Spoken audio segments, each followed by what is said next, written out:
Се, че имам проблем с нашата стая. И ето, гледка. Как тук си стукала някаква чайка. Другото гадно тук е, че чайките минават директно над нас. Няма никакъв по. Връщаме се от пазар и имаме подарък. И имам шоколадче. Но аз ще ям шоколад, докато тя чака най-нахално. Става. Тук минава рекичка. Паля съм спала 20 минути. Гледай, Пая. Здравей. Здравейте, хора! Аз съм Цвети и тъй като забравих да започна видеото, се включвам на запис и отиваме към Приморско. Тук ви снимам изгрева. Ще видите като цяло на 20 минутки сън колко зле изглеждам. Но въпреки това се наслаждавам на максимум. Стигнахме най-накрая Приморско. Ето сега там ще минем. Тук що минах и си купих възглавничка, тъй като си забравих моята, пък тя така или иначе беше скъсана. Така че, да, 6 лева беше. Не е много, не е малко, перфектно. Доволна съм.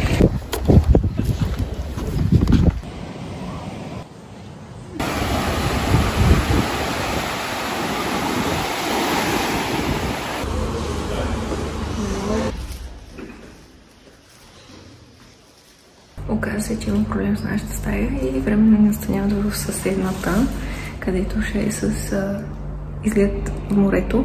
И стата 55 номер и ние решихме, че на 5 етаж се качвам на 5 етаж по стълбите и се оказа, че май изобщо сме на 5 етаж. Сега ще слизаме стълбите пак обратно да видим дали не сме долу.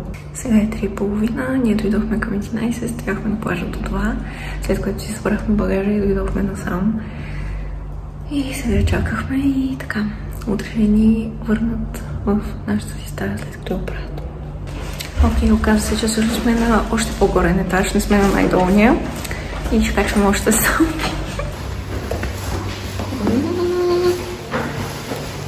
Я. Как сега?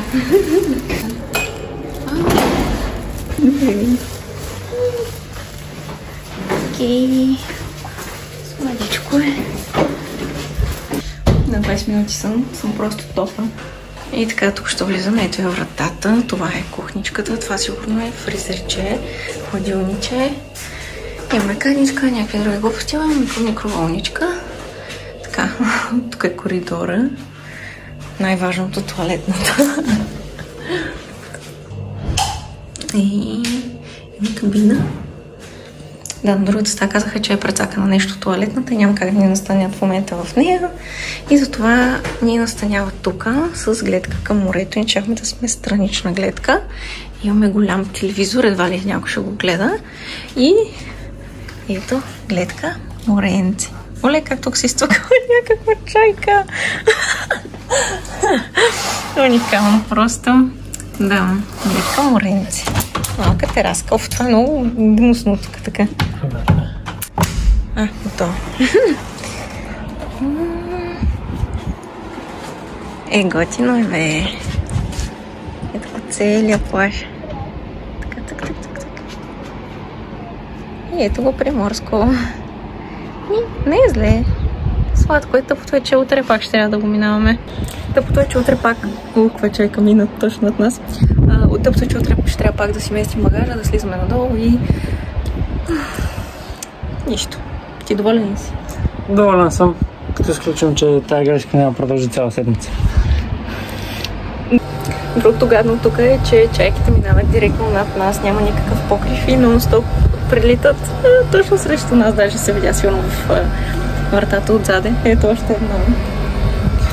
Мен много ме страх, не знам защо. Имам чувство, че ще се изякат върху нас, след като тук са се изтикали едно хубаво на стъклото. Какво им пречи върху нас, нали? В крайна сметка, може би тук има други хора, които са се държали лошо с тях и да запомнили лошо това място. И да, дано не ни отслага чайките.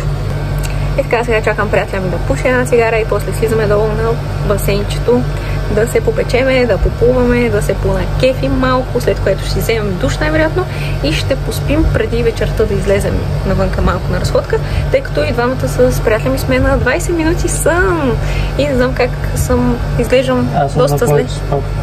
Добре, той спа в колата, да, всъщност аз изобщо успях да мигна по път насам. И да, общо взето това е. Ще снимам после.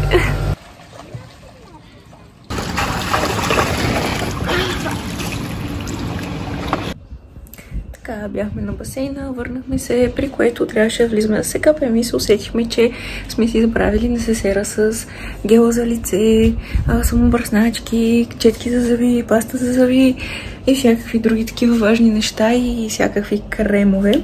И да, отидохме до магазина, отидохме до аптеката, купихме си някакви неща, които бяха супер скъпи, други не си ги купихме, защото бяха още по-скъпи.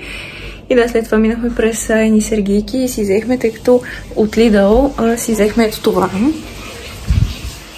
което е уж охлаждащо, но е отвратително, само където е хидратиращо, не ми хареса изобщо. И си взех това, което много харесва. Ето това за след слънце е просто уникално. Много охлаждащо, много хидратиращо. Никога не се люща, като се мажа с него след като съм изгоряла. Както и ако се мажа другите около мен, нали, и го използват, наистина помага.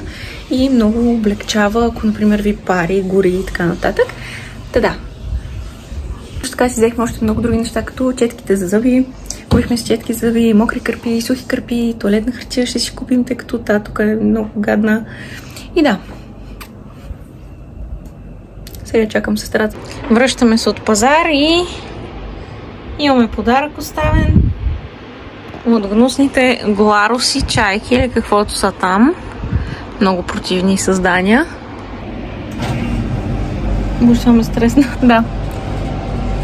Точно моята кърпа. Бяхме до Т-маркет, напосредвахме си някакви глупости и имам шоколадче. И сестра ми чака, защото е направила сандвич. Но аз ще ям шоколад, докато тя чака най-нахално.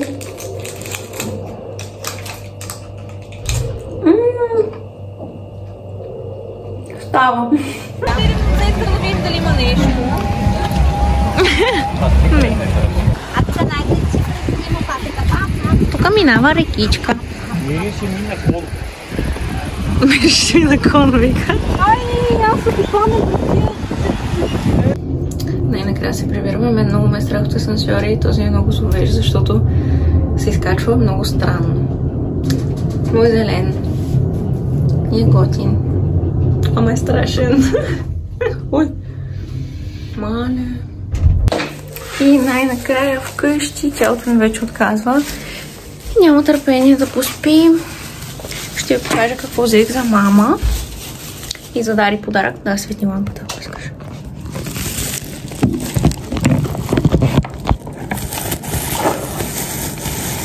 Тъй като те имат такива магнитчета, но няма джапка. И взехме такава джапка. Деца клати. Много сладко. И ние си купихме за чашки подложки. Пише, че са ръчно направени. Колко е така, не знам. Обаче са много сладки. Тази е моята. Тази е на приятеля ми. И са много кютови. Много са сладки. Общо взето, вчера вечерта, преди да пътуваме, изобщо не сме спали. Аз съм спала 20 минути. Приятеля ми спа сутринта точно преди да дойдат да ни вземат около 15-20 минутки също. След което за път насам той спа също. Обаче аз не успях изобщо да спа. Това вече май даже го споменах.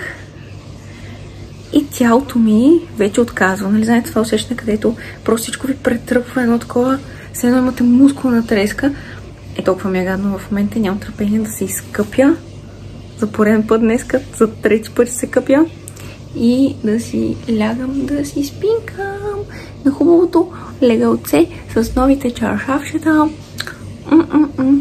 И утре ни сменят стаята. За щастие. И най-накрая няма да имаме чайки, които дахат по дрехите на терасата ни. Лека нощ! Часът е 5 сутринта. Ние излизаме навънка. Така съм си отворила очите. И даже май ще хванем изгрева.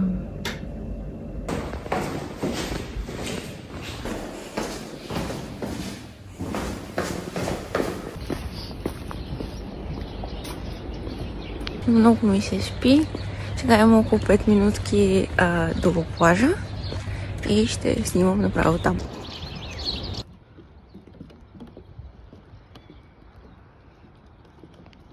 Хора, стигнахме плажа.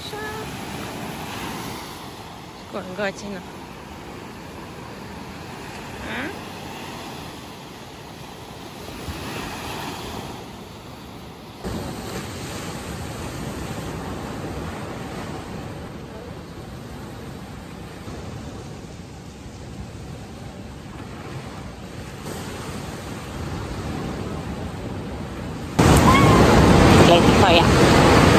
Здравей, здравей, здравей! Ето му хора, показвате слънчицето. Ще ви оставя да се насладите на шума на вълни.